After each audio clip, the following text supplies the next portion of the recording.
night filled with great fights. I thought they were great fights. We had a main event that I think pretty much lived up to its hype. Artem Lobov did exactly what he said he was going to do. He came in there and he fought his hardest that he could against Paulie Malignaggi. This is a new sport for him, and like I said, when you get a world-class boxer in there and they get hit with a bare knuckle or they throw a bare knuckle, you know, it's a different story, it's a different game. And that's what I think really makes bare knuckle so intriguing and so fun. And us as a company, as Bare Knuckle Fighting, we're so happy about the way this entire event, the lead up, the build up, the actual event, and now we're here after and everybody's asking us in the crowd when we're coming back. So that's a great feeling for us as a company to know that we're one. David, Chris from KSR, Christopher James. First of all, I think on behalf of everybody here, we should give these guys a round of applause for coming to Tampa. Happy for the successful show for you guys tonight. You know, you just said you had a sellout crowd of 5,000. That was the number you were looking to. But besides Tampa showing up, every fight showed out tonight. No, they all showed up. And like I said, I was just saying right here to Reggie, is he lost, right? And it was a great fight. But he's always coming back because he fought. He went up there, he toed the line, he fought his ass off, and he's always coming back. And that's what I asked these guys to do. Yeah. Can I get a question for the champ? Again, Chris from KSI, Johnny Bedford, congratulations. You are the new Bare Knuckle Fighting Championship, Lightweight Championship of the World, and the Bare Knuckle Police Cadet Lightweight Champion. Tell us the significance to you to win both of these belts. One is the promotional belt, the World Championship. The other being a belt that has not been contested or worn around the waist of another human being in over 100 years. What's the significance for you, Johnny Bedford? I mean, I'm honored.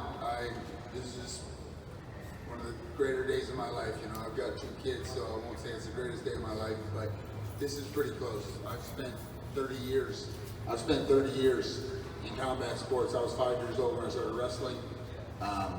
Obviously went into MMA after that, and then was fortunate enough to get a chance to be part of Bare Knuckle Fighting Championships.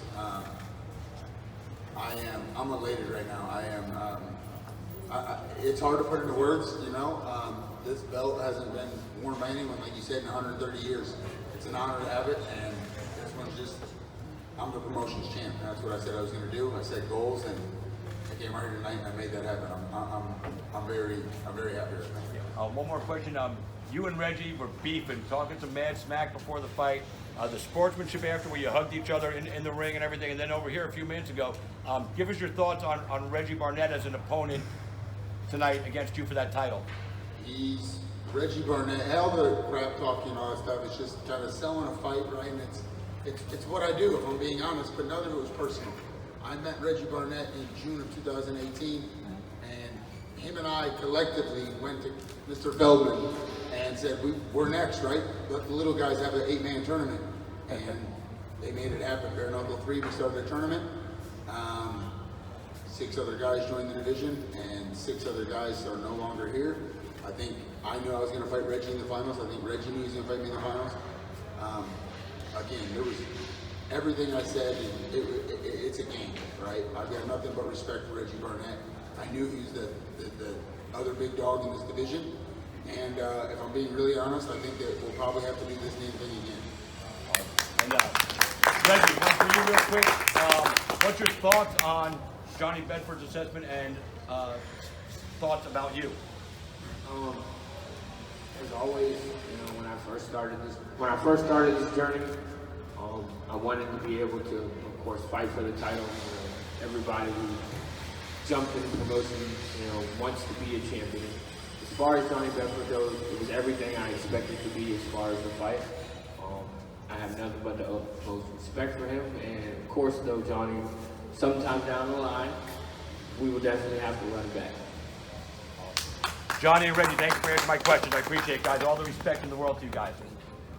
David, Mark Charles, TGIF Radio, The Octagram, and also 98.7 The Shark FM. Can you give us your knee-jerk reaction assessment on Paulie Malignaggi and Artem Lobov's performance in their fight tonight? I mean, I thought it was basically the fight played out the way that I thought it was going to play out. I thought that Paulie was going to try to stick and move, and I thought Artem was going to try to get in there and muscle him. And, you know, it was a toss-up to me. I didn't know who won. and Artem won. You know, he pressed the action. I guess that's why the judges gave him the nod. But I mean, you know, for us as a promotion, it's great for a promotion. We now can build Artem a little bit more. He's 2-0 now with our promotion, coming off 2 really epic battles. You know, this was great for him. I mean, here you got a guy who's a 30-fight veteran in the UFC. Never had a professional boxing match in his life.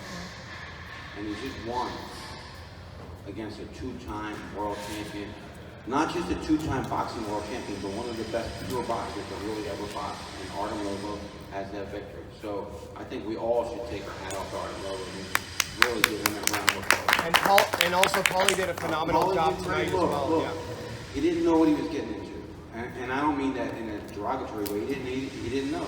It's different than boxing. And when you get hit, you get cuts, and your hands hurt differently. And you know, it's not everything that you thought it was going to be. And I mean, of anybody here tonight, Paulie had more to lose than anybody. And he got into that square circle, and he fought. I take my hat off to Paulie like forever. You think he'll get him back? Do you think he'll get him back? I don't think we'll get him back. All right, thanks, Dave. Dave, Manuel Diaz from Berea Deportes. When we're gonna see these 2 guys again, because they put a heck of a fight tonight. It was awesome to see these guys, how they beat at each other. I mean, it was a great fight. It was a phenomenal fight. It was one of the best fights of the night, and we'd love to have it back. But you know, we're not going to rush things. We're going to let these guys heal up. I mean, this is fair enough. They're going to heal up a little bit, get their heads back on, and we're going to see what's next. We have a big plan coming up for 2019 and 2020, and you know, we'll see what happens. I'm sure these guys are going to cross paths. Another question: when we're gonna have you guys in Atlanta, Georgia? Talk to your commissioner. We'd love to have you there as soon as you can, man. Susan Tagari, Must Love MMA. David, great job tonight. Congratulations to all the fighters and all the participants and to the people that lost. Do you have a status update on Chris Lieben for us? He's in the, like we do with any fighter that we feel has needs to get looked at. He went to the hospital, no serious damage. He had cuts on him and possible broken hand. But we have a lot of possible broken hands, and we usually don't get them. You know, that's a great thing for us. But you know, I want to make sure all the fighters are in great shape. But I think Chris is going to be just fine. And one other quick question. Randall Bailey was taken off the card. Why did the commission rule him ineligible to fight? I'm not really going to comment on that. I'll just say it was a medical issue. Okay. Thank you, sir.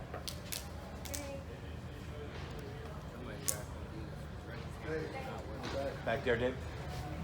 Hey, the question is for Johnny.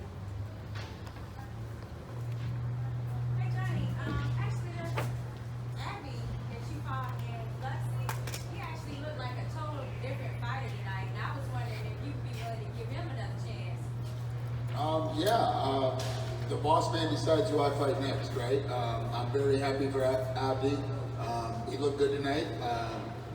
You know, I'm rooting for the guys that I have wins over. I want them to do well because it, you know, it raises my stock as well. But on top of that, I really like the kid as well, and I'm just happy for him. If he wants to run it back, we can run it back. And what about any of the fighters that Reggie fought that he eliminated that you didn't actually fight to get the title? Again, that's a boss man decision, but if I'm being honest, I don't think they want that smoke.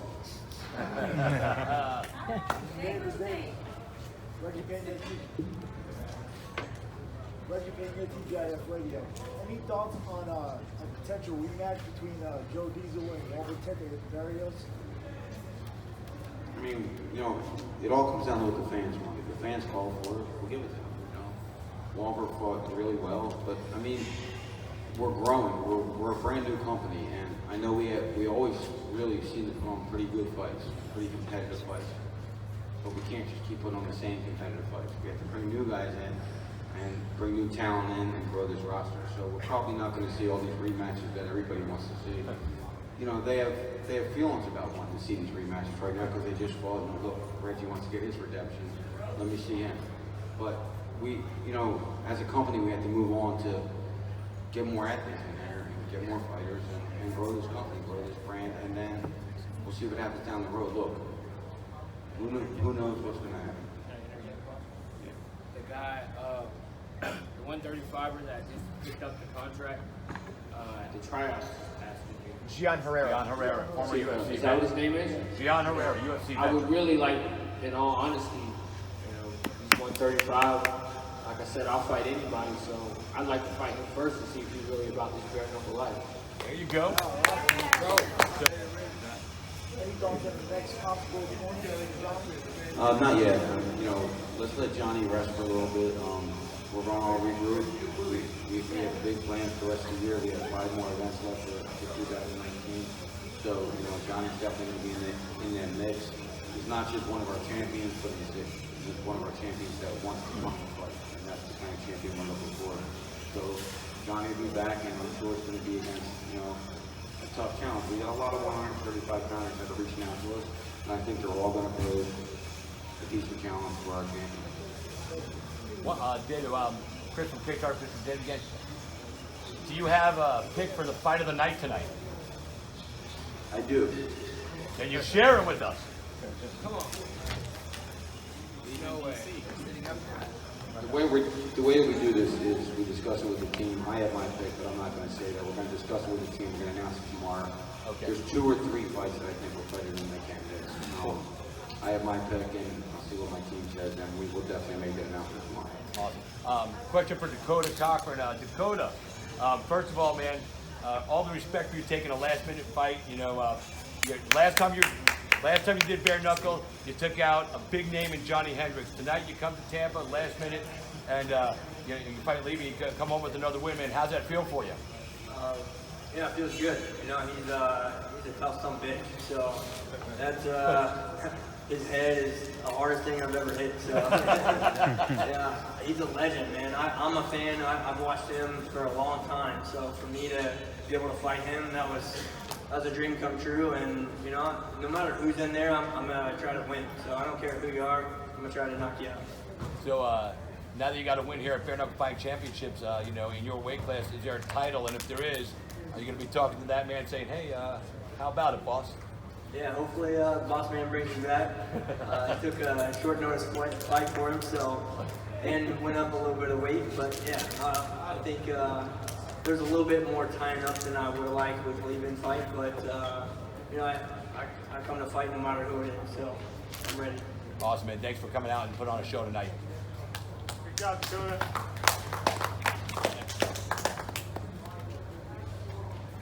Any other questions? Yeah, Dave, so every event you've had so far, you've topped the last one. What are you going to do to top this one? Because this was the best event I've seen. I'm open for suggestions. How about, Look, how about we don't stop. The one thing about it is we just don't stop working. And while this fight's going on, I'm texting different people. I'm interjecting with some of the guys over here in attendance to maybe give you a little hint to some of the fighters over here, some of the top level fighters. We're bringing over, you know, we're going to bring some more top level fighters over, and we're going to build our own fighters. That's what we're going to do. So I think all the events are just going to start topping the previous event only because these guys are learning how to do these things better. They're learning what we're expecting. Like the assault tonight, I think them, you know, us telling everybody that we want action. I don't think any fight lacked action. So I think all the events are just going to be great to get on. You know, David, what about a wrestler versus a boxer? You said a wrestler versus a boxer. How about that instead? I mean, you know, we'll see what happens. I mean, the thing is look, whatever the fans call for, and if we throw something out there and the fans love it, we're going to run with it. If we throw something out there and the fans are saying, why are you going to do that? We're not going to do it because it is truly all for the fans. And you know, a lot of promoters don't really think that way. They think, let me build this guy, let me build this guy. We're a brand new sport, and we really want the good fights for the fans because the fans are paying for this. Right now, you know, we're not lucky enough to have a platform to live on so everybody can watch it for free. We really truly wish we were, and maybe we will really soon. But right now, they're paying to watch us. So if they're paying to watch us, we have to give them their money's worth. You know, I have another question, David. Yesterday, you shared on your Facebook page and through social media, and MMA Junkie took a poll. And going into the weekend, they said that bare knuckle was the fight that everybody was talking about, Malignaggi and Lobov, over the UFC event this weekend and over Bellator. And while it's a small victory, how important is it for you to get those small victories over these other combat sports to solidify your credibility in the combat sports world? So I don't really think I don't consider it a victory over them. I mean, you know, it was a poll. What I do consider is that we're being talked about on the same level as some of the top combat sports promotions in the world. That's what really means something else. We're on the same level as them. Look, they're making a lot more money. They have way more things out there. I get that. But I think that people are even mentioning, hey, are you going to watch BKFC tonight or the UFC? Like, that's amazing. We're in the business for 1 year. Hats off to you guys, man. So come do what we do anyway. Say again, Ray? I said, I don't think, I mean, you have the big promotions that have been in business for years, you have their top level fighters, whatever, and David's been good at bringing top level fighters over, but most of those guys don't want to come over and fight our top level fighters, period. They're not built like we are. Not everybody's built for it. So as long as I feel like Dave continues, I feel like as long as Dave continues to bring over people who are truly built for this sport, you know, and we keep producing great fights, then it's going to continue to grow. And my hope when Dave first started this was that we surpass, you know, everything else that other combat sports have been doing. And like you said, every event has gotten better, and it's going to continue to get better because we have fighters that are really, truly willing to lay it all on the line. You don't see that in other combat sports. Thank you, Reggie.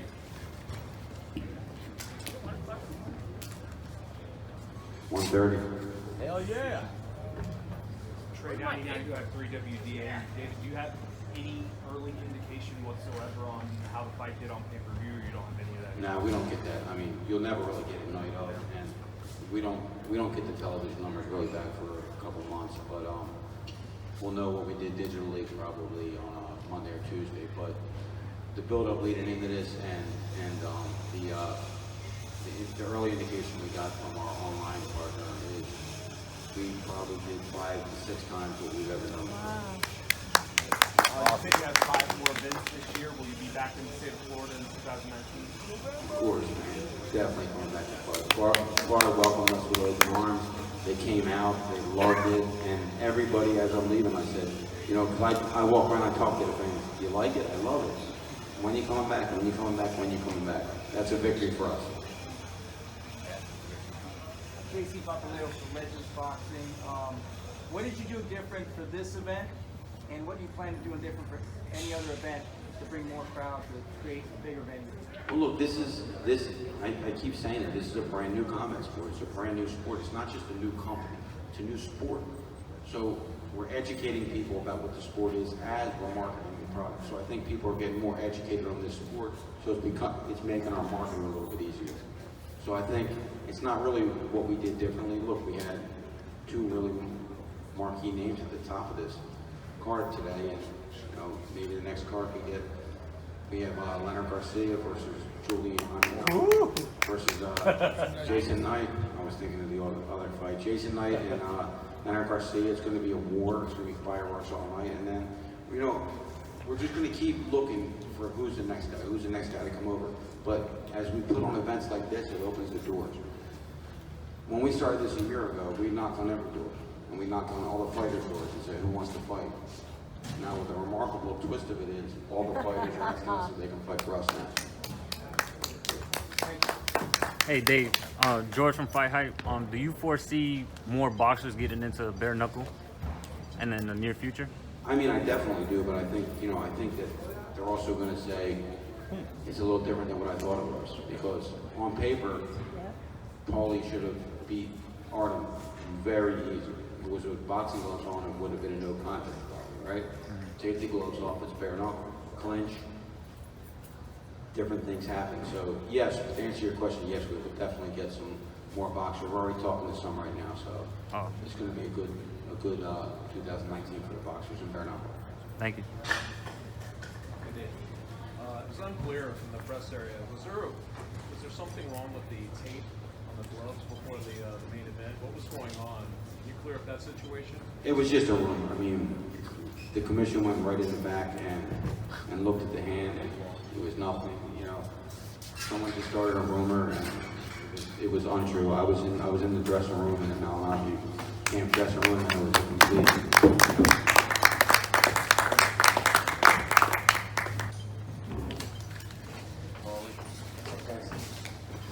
Chris from Kickstart, Paulie, how you feeling right now? Was this a lot different than you expected it to be tonight in the bare knuckle arena? No, I mean, I was hoping I would break my hands. I know a lot of people believe that I break my hands. I don't know if I did, but I've had broken hands before, and I think my right hand's broken. That's why I didn't throw it 3, 4, and 5. From my experience and the way it feels, I think my right hand's broken. Unfortunately, my left hand is swollen even worse than my right hand because I had to keep using my left hand only. So I ended up using the left hand overtime. I pretty much got the worst of everything because I got a shit decision and I made a tic-tac-toe board out of his face with my left hand. You know what I mean? Like, if you look at my face, I got hit literally in one clinch. Literally in one clinch I got hit, that's it. And I took a couple of shots in that one clinch that he got me. I thought I did a pretty good job in the clinches other than that. And really nothing else landed.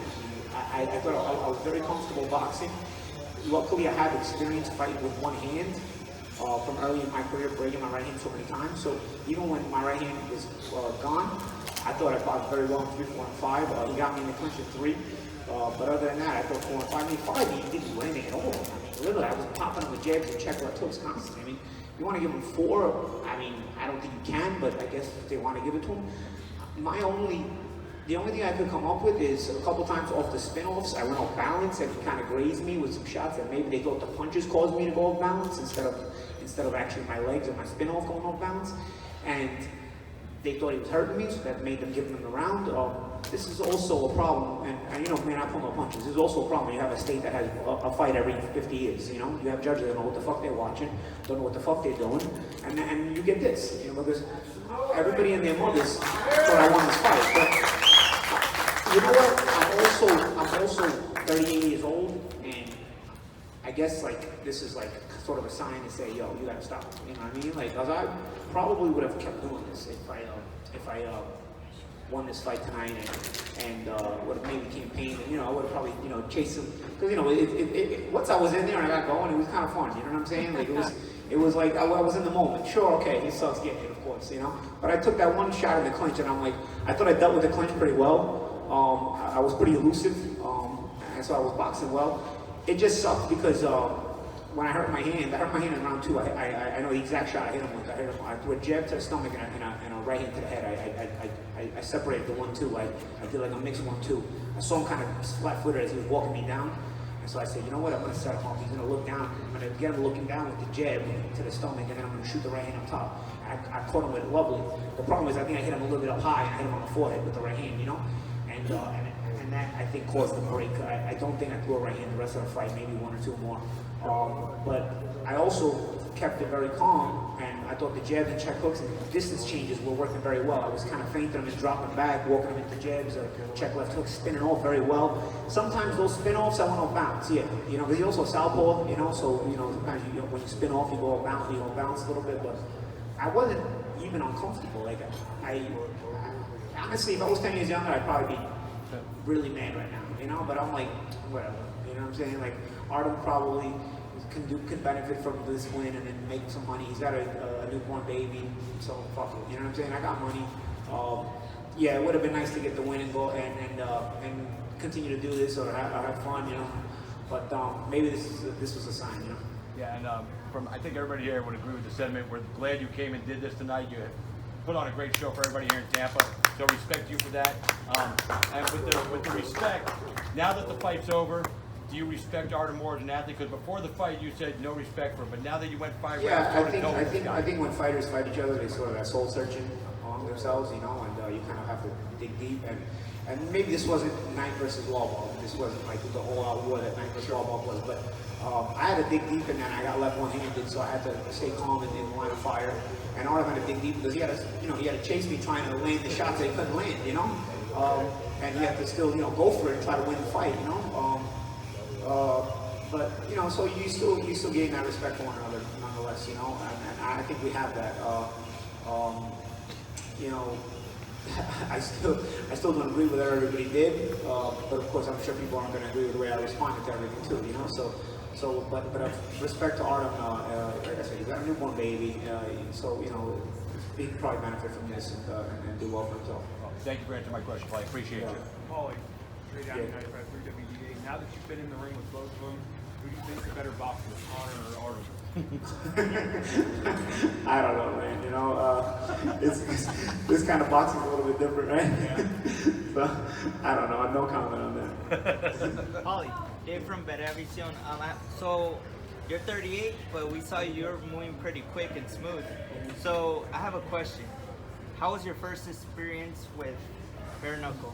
It was cool. If I didn't get fucked, I would be all positive. You know, it was cool. You know, I could have dealt even with the broken hand. You know, and say, all right, you know what, I'll have to recover from this, but I come back. You know, like you know, I've come back from broken hands before, but so it was cool. Like as the fight was winding down, I was like, this ain't so bad. You know what I'm saying? Like I'm controlling the action, controlling the tempo.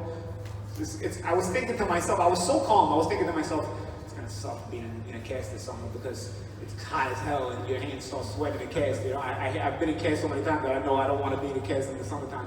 And so I was thinking, like, it's gonna suck being in a cast for the next 6-7 weeks.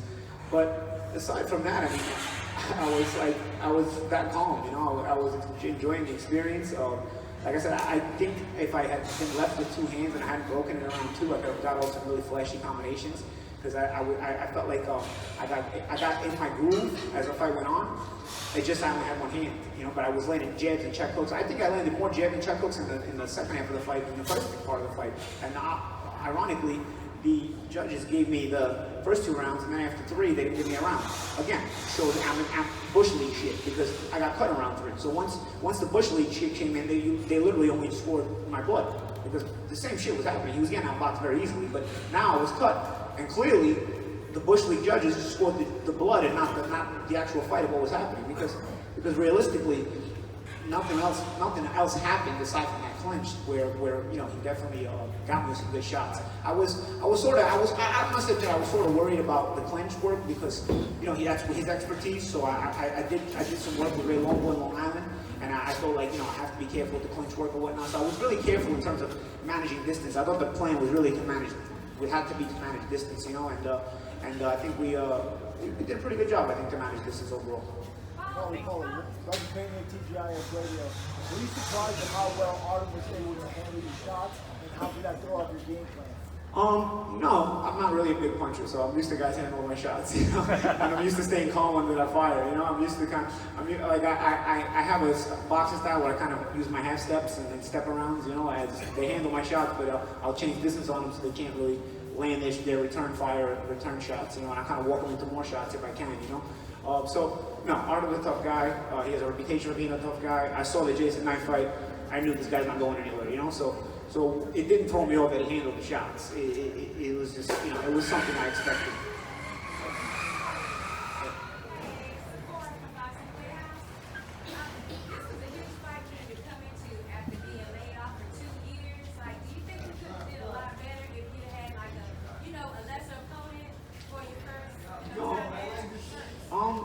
You know, I don't know. I think it was. I don't regret any of it. Like I think it was cool. You know what I'm saying? Like I think the built-in animosity coming into the fight sold the fight well. I think people were really intrigued and interested in it. So I can't say like, oh, I came back for the wrong kind of fight. You know, I think everything was cool about it. You know, like and yeah, obviously nobody wants to see ultra bad blood and some of the things that happened. Of course, you know, you don't want that to happen, but I think we sold the shit out of the fight. You know what I mean? And so ultimately, you know, I think that everybody can be happy about that. But you know, I you know what? Like I said before, people expected me to break my hand. I was trying to prove people wrong. Like I said, I'm pretty positive my right hand's broken, and probably if I didn't break my right hand around 2, I would have been able to throw more combinations and flashier shots in 3, 4, and 5, and maybe I would have fought even better. You know, so you know what? I'm never gonna know, so I can't answer it. Paulie. Lobov. Miss Nikki, Fight MMA. I just want to know, are you ready for the shitstorm from the MMA fans tomorrow on social media? I don't run my social media. I have people run it. Like the thing that bothers me about the social media is not so much me, because I don't really read it. I have kids in my family that they don't hold the internet and they have to read that stuff. So that's what bothers me, because I don't run my social media pages. I just send the pictures to my guys and they catch them and shoot them out. Yeah, I guess, again, I mean, I think most people will agree that I wanted to fight, but, I guess the result is going to be what it is. I'm sure people are going to have their say. You can't stop people from having opinions and speaking their piece either, Paulie, speaking on that note, you seem like a wheel for Legends Boxing. I was surrounded by a couple of legends of boxing, Nate Campbell, Francisco Riola, and trying to be unbiased, they really saw you dominate the fight with the jab, not to take anything away from Lobo, but you were landing pinpoint accurate jabs. You didn't throw the right hand as much, but you were consistent. So, in our opinion, in all the boxing fraternity, which is a little bit different than this sport, we did see you win.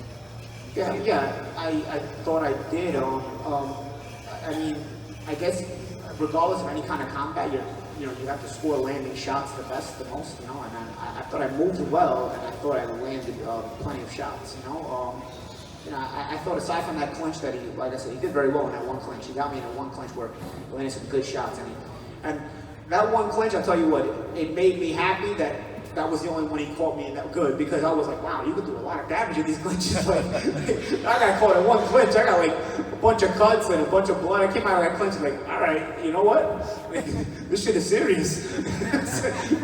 but I was happy that was the only one he got me, because I know he knows what he's doing in there. So do you think a boxer or anybody that comes in from a different sport is going to have an unfair advantage or get unfair decision right away? No, I mean, not necessarily. I think, honestly, the judges scored the blood. Because I took a look at the scorecards back there, and they gave me the first 2 rounds, and then they didn't give me a round after that. And I think, honestly, I had better rounds after the first 2 rounds. I think the first 2 rounds were sort of like opening rounds. Like, they were kind of, first round especially was more of a feeler. I don't think either of us did much, But I thought I landed a couple of jabs that could have edged it.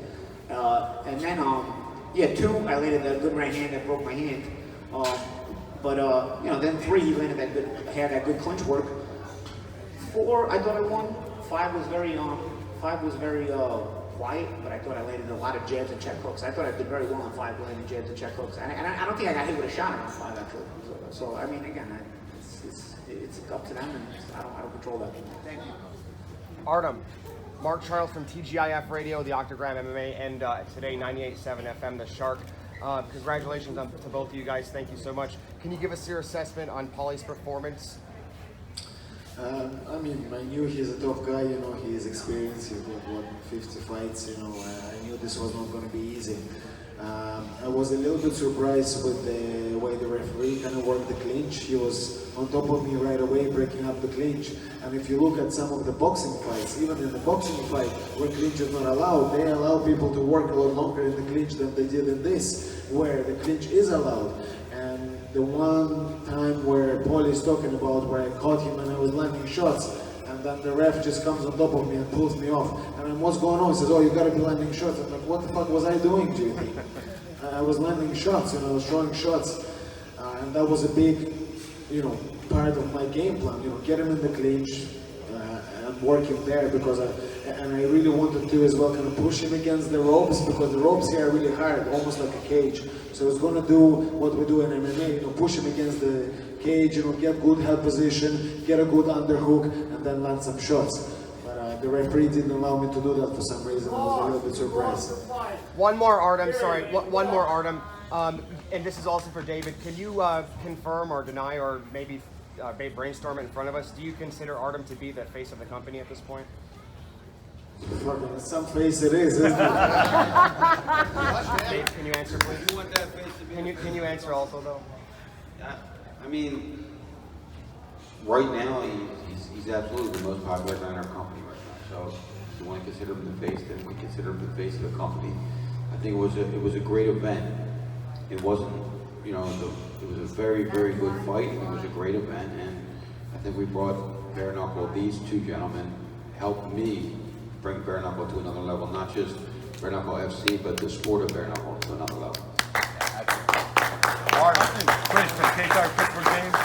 Now that the fight is over, I asked Paulie earlier, you guys really went at it, you know, talking a lot, smacked each other in the meter. Now that you've been in there, you went 5 rounds with this man toe to toe, and you guys both toed that line. What's your thoughts on Paulie Malignaggi tonight? You know, I said this before, you know, for me, I will always respect the fighter that shows up. Paulie showed up to the spar. You know, if you were to offer the same thing to many other boxers, they probably wouldn't even show up to the spar, you know. He did, and he did full 12 rounds twice, and he showed up again today. So, you know, I might take my hat off to him, and he's always been a fighter, you know, and he still is. So. Congratulations. First from MMA Uncensored. Artem, what would you say to your fans in Russia right now? Спасибо большое всем, кто меня поддерживал в России. Я чувствую вашу поддержку. Это победа для вас. Can you translate that for us? He said MMA Uncensored. Oh yeah, I said I felt everyone's support. Thank you so much. And this victory was for all of you. Thank you, Artem. Artem, preguntas para ti. ¿Cómo te sentiste después de la pelea esta noche? Felicidades, gran pelea. ¿Cómo te sientes? Bueno, me siento muy feliz, por supuesto.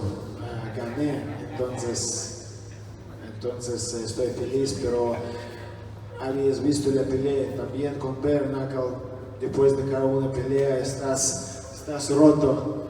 Así que me tengo que descansar un poquito y puede ser mañana te voy a decir cómo es que se siente. ¿Qué me puedes decir de tu rival? Los dos dieron una pelea espectacular. ¿Qué puedes decirme de él? No, él es un peleador, él lo sabía, él fue el campeón del mundo 2 veces. Yo sabía que va a ser una pelea muy difícil y así fue. No se te olvide que necesitas que me hagas una entrevista después. No hay problema, le hacemos. Gracias. Gracias. Artem, Stephen Abood from Invincible Self-Defense. What do you think your keys to victory were and what does this victory mean to you? Look, like I said, you know, of course, the clinch was a huge part of my game. I don't want to fucking mess around with a pro boxer, do you know what I mean? That's his game. So even if I felt, let's say, I was better than him before, still that would be stupid by me to just exchange there. But then the way the fight was going, I felt I had no choice. I just had to box him then. Yeah. Artem, trade down United 3 WDA. When you originally got your release from the UFC, you said you wanted to do multiple things. You said you wanted to go back to MMA. You said you wanted to box. You said you might look into this. Is this your sport now? Look, I'm a prize fighter. My success is defined by the size of my purses. You know, I love this sport. This is good for my heart. This sport, I absolutely love it. But, you know, I would be lying if I didn't say whoever fucking pays, I go. You know what I mean? If there's a boxing fight and they want to pay me, let's go. I'll fight anyone, anywhere, anytime, any weight. I fought fucking as big as 77 kilos before, 170, you know?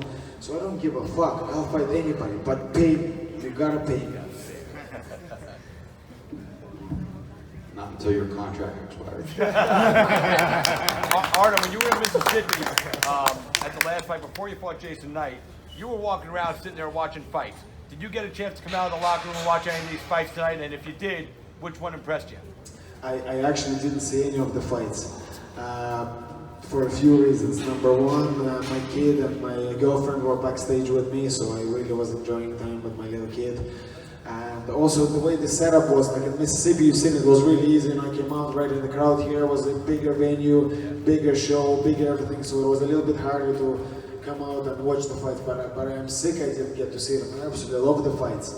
So do you want to have one of those belts right there that Johnny Bedford has around your waist? 100%. Maybe my rematch with Jason Knight could be for the belt. Let's get 2 new people, 2 more questions, that's it. We're going to wrap this thing up. 2 new people. Any new questions?